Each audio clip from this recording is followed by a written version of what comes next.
Hey, what's up guys? Chad here with the Reptile Rangers. Now we're at the Kernersville Reptile Zoo and Medical Center again today. We're going to talk about common reptile problems, episode number 5, which is going to be bad sheds. All right. Now, just before we get into that, right here in this corner, right down there is our subscriber button. Make sure you hit that. And for those that already have, we appreciate you doing so. And the ones that just did, we hope you enjoy.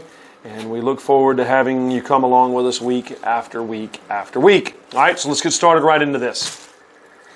Okay, so episode number 5 of Common Reptile Problems is going to be bad shed. All right, now this is just a series of episodes of just common issues that a lot of reptile keepers have to deal with.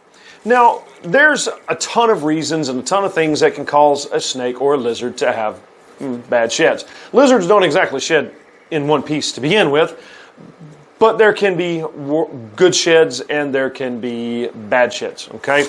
Generally speaking, the idea behind a bad shed, hands down 100%, is there's not enough moisture within inside of the animal. Snakes can produce their own lubrication, which allows them to be able to come out of the outer layer of skin, essentially shedding off the outer layer. Unlike us, our skin just kind of falls off by pieces, and so do lizards. Don't get me wrong. Lizards' skin will fall off, or outer layer will fall off pieces, and sometimes it's big pieces, sometimes it's small pieces.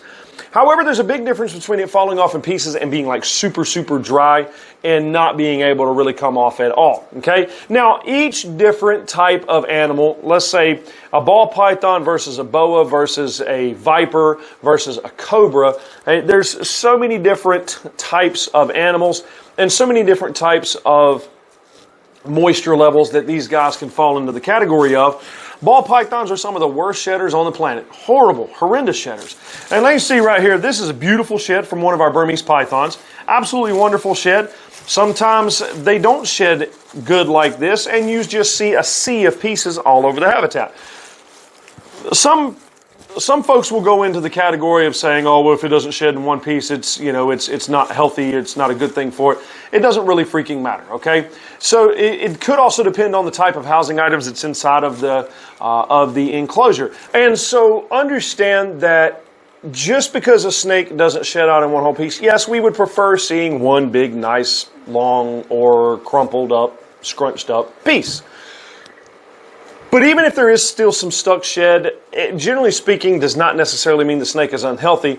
It just may mean the environment that you have is a little bit drier. Wintertime is much tougher than in summertime. In rack breeding systems where you have just a tub with a water dish and maybe a plastic hide, there's nothing really coarse for them to be able to rub their bodies up against to kind of help break that out. Now, if it's sticky enough or wet enough, then yes, it can stick to the sides of the plexiglass, the PVC, whatever the case may be, and they can still come out of the shed. But understand, generally speaking, when a bad shed happens, it's just simply because the air or the environment was too dry. Wintertime is usually much worse than summertime because, as we know, when it gets colder, the barometric pressure drops, there's nowhere near the amount of moisture in the air, so on and so forth. And so bad sheds can happen more frequently in the wintertime, especially if you're doing your habitat right, than in the summertime. Now, when we start talking about moisture, we have to be very careful about the amount of moisture. See, most of enclosures like this or aquariums and things like that have 4 walls, and the only way for air to come in and out is by the top. These don't even have any air holes other than just breathe holes. So doing moisture in something like this can be equally as dangerous as not doing the moisture. Sometimes it's better to err on the side of drier than on wetter, because wetter the habitat of something like this, you're going to have mold, you're going to have mildew, you're going to have fungal infections, bacterial infections, scale rot, you can have respiratory infection, can be created from too much humidity. So there's a lot of problems that can be created from giving humidity and giving moisture. You know, with ball pythons, now granted, this is not quite conducive when it comes to like a breeding facility situation. You can't really do this as easy as just somebody with their one or a couple of pet snakes. Whenever it comes to shed cycle, once they go into what they call blue, when the eyes get cloudy, They usually stay cloudy for about 7 days, and after about 7 days, they clear up just a little bit. And then within 4 or 5 days, they're usually going to go ahead and shed out. Usually within those 4 or 5 days, we just tell people soak them once a day for about 15, 20 minutes. If you're leery about putting too much moisture in there, mites can happen as well. You start spraying down your enclosure, things like that. And you do have a boatload of problems that can come from putting a lot of moisture or wetness inside of the habitat. So if you're a little bit leery about doing that, you don't want to have to deal with the potential of mite issues or maybe respiratory infection, or the bedding stays wet for too long and creates scale rot, something along that line, then just take them and put them into a soak. But again, bad sheds happen almost 100% due to just the atmosphere being too dry, okay? So then again, understand your snake and know where your snake comes from. Understand exactly how to, if you're going to give moisture inside the habitat, because just because you have a water dish inside the habitat does not necessarily mean that the snake is always going to go into and soak in the water dish when he's in shed cycle. A lot of times with ball pythons, they'll stay hidden, doesn't matter. They stay hidden in shed cycle, they stay hidden outside of shed cycle. They just stay hidden all the time. And so with that being said, they don't go into the water dish unless they absolutely have to. A lot of times, even if they have mites, they won't go into the water dish, and sometimes they will. So again, it's all based off of the species itself. But understand your species and understand what kind of environment they come from. Also know your habitat and know basically how much moisture, if you're going to do a little misting or a mist king or a rectifogger, or you're just going to use a spray bottle with moist water, just to understand how much to put in there into that atmosphere and how much not to. Because the less airflow that it has inside of there, the more stagnant that moisture is going to become. So they're breathing it, they're running around in it, and it can create multiple different types of issues.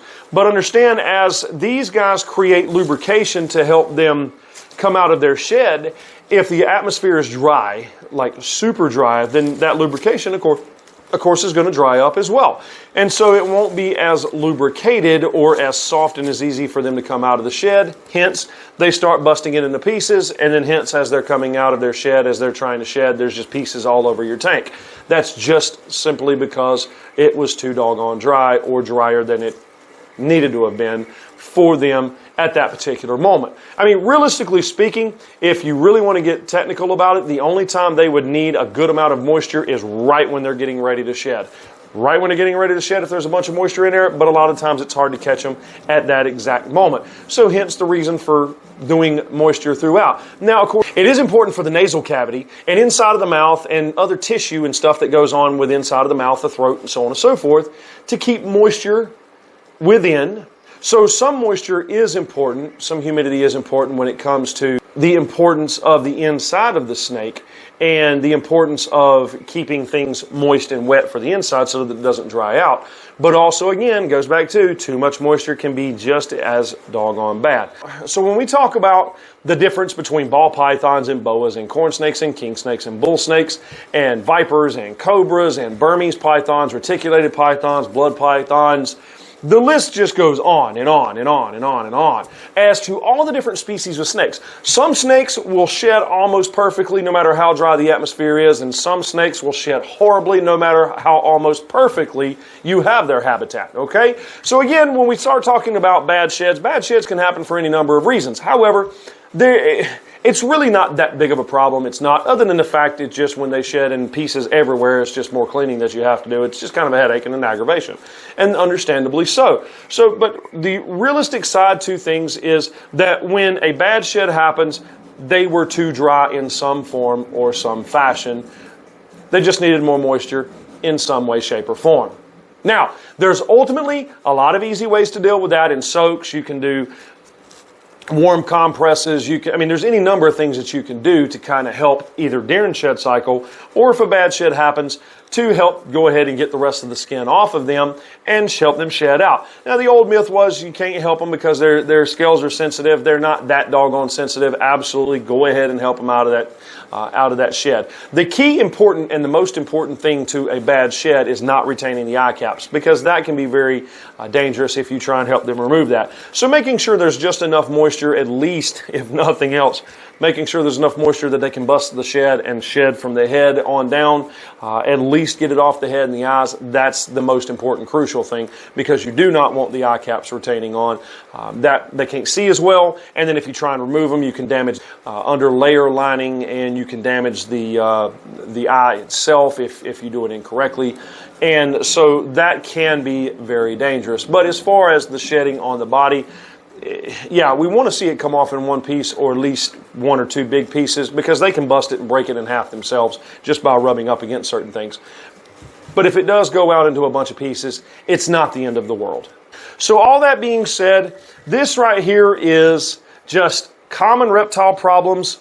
Episode number 5 is bad sheds. Bad sheds, generally too dry. Easiest way to deal with that when the snake is in shed cycle, if you only have one or a couple snakes, and obviously you can't do this if you have like tons and tons. It's not quite as easy to do that.